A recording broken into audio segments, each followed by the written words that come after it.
Jesus returns to the disciples. He finds them sleeping.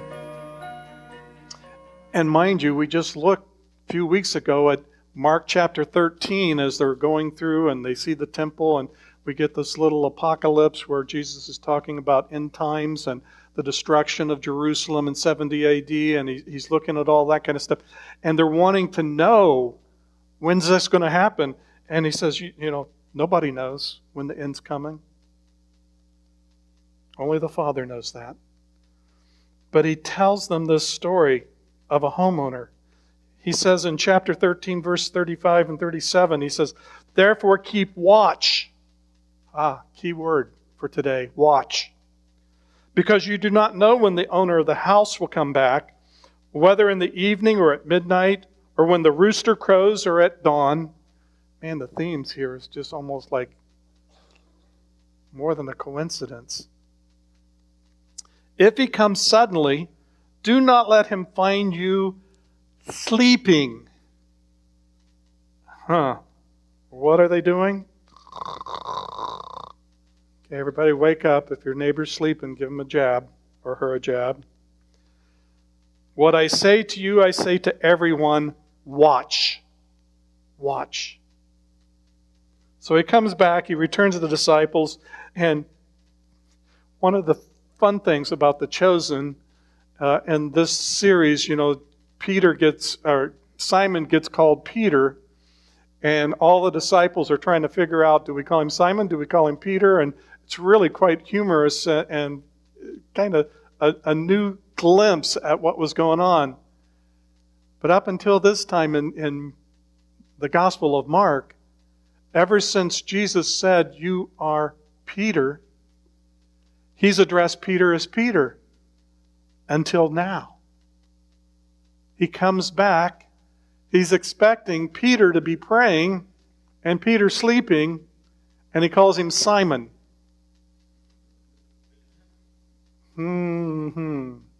Yeah. That's interesting. Are you asleep? No, I'm not asleep, Lord. I'm right here praying. That's what we do. Anybody call you and you don't want them to know that you're still in bed? No, I'm up. Good morning. Yeah. Hello? Yeah. I've got some friends that just crack me up how they never want anybody to know that we caught them sleeping. Could you not watch for 1 hour?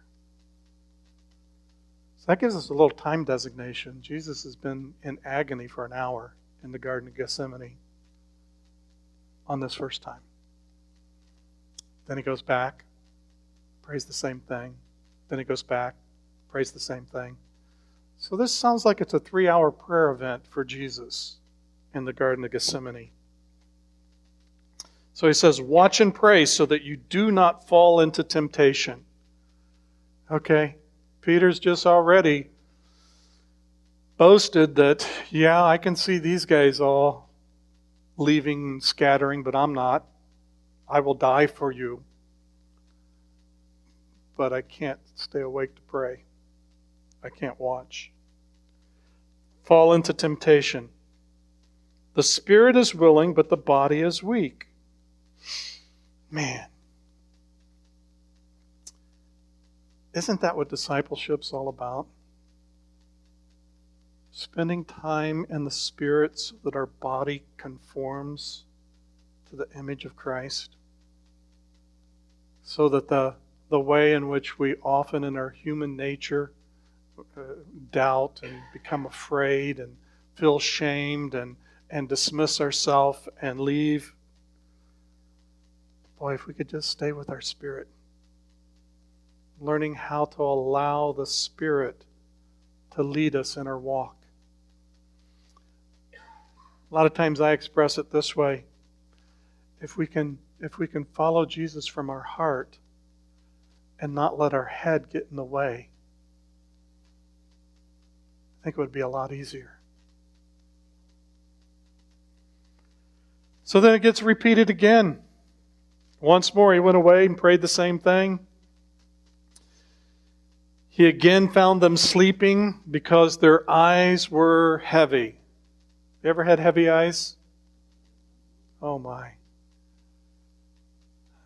It's not good as a counselor, to have heavy eyes when somebody's talking about really serious stuff. I'm feeling so depressed. I'm thinking about killing myself. And oh, what? Yeah. Oh, no. Heavy eyes. Heavy eyes. I understand heavy eyes.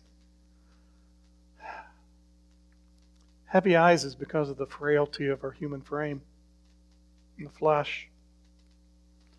And at that point, there was nothing to say. The disciples didn't say a word. Returning the third time. Now this is the third time. And I believe as Jesus prayed the same thing, it's not recorded here, but we find in Luke chapter 22, verse 43, we find something very, very significant. Because we are identifying and kind of coming in and empathizing with Jesus in the suffering emotionally that he's doing in the garden. And Luke 22:43 says, an angel from heaven appeared to him and strengthened him. Wow. There was an angel from heaven that came to Jesus in the Garden of Gethsemane and strengthened him. And from that point on, game on. Jesus was heading to the cross without, Father, if it be your will, take this cup from me. There was a holy resolve. This is the Lord's plan. This is the way we're going to go. We find that this happens in earlier in chapter 1. Mark 1:13 says that as Jesus was tempted of Satan 40 days, 40 nights in the wilderness, it says, and he was there in the wilderness 40 days, tempted by Satan, and was with wild beasts. And the angels ministered to him. Yeah. I want to encourage you, pay attention. Ask the Lord to teach you. How does he want you to relate to angels? What is it that he wants to show you about them that could be very beneficial in this time that you're now in? So Jesus comes back and he says, are you still sleeping and resting? They failed to realize how crucial this moment was. He says, enough. The hour has come. Luke lets us understand a little bit more about what Jesus is meaning here when he says the hour has come.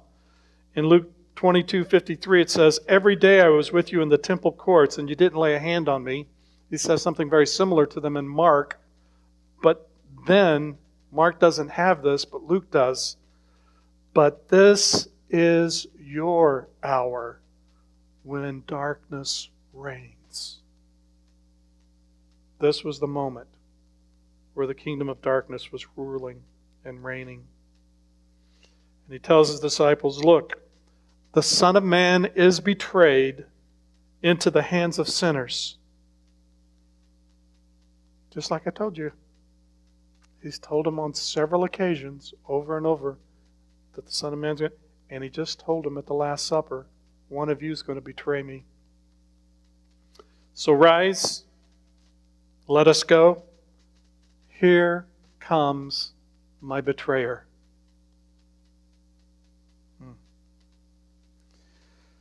See, the story of the disciples in Gethsemane probably had a powerful impact on the readers that Mark was writing to, most likely in Rome, right as persecution of the church was increasing. Right then they could see how Jesus faced the imminent possibility of death that would help shape them as they went to their martyrdom, to depend upon God, to watch, and to pray. See, the flesh is how the evil one distracts the people of God from the plan that the Lord has. It represents the vulnerability of the human being. The disciples did not understand, and they never again, from that point on, I don't believe they ever underestimated the power and the call to pray and to watch. We find in the book of Acts, disciples are in jail. Word gets out. The church gathers at a house and they're praying earnestly for protection for the apostles that are imprisoned. An angel comes and supernaturally leads them out of jail. So much so that Peter goes to the house and the girl comes to the door and hears Peter's voice and doesn't open the door, assuming that it's Peter's ghost. See, they never lost, I don't think, the edge and the lesson that they learned in the garden. They had no idea how crucial those moments were and how powerful prayer and watching and standing for one another actually can be. So I want to encourage you today. When the Holy Spirit calls you to prayer, He calls you to watch. You've got an event that's coming and it's heavy and it's weighing. Emotionally, the burden is beyond you. Call your closest brothers and sisters. Get prayer. Have them pray for you. Go to prayer and see what the Lord will do. Watch and pray.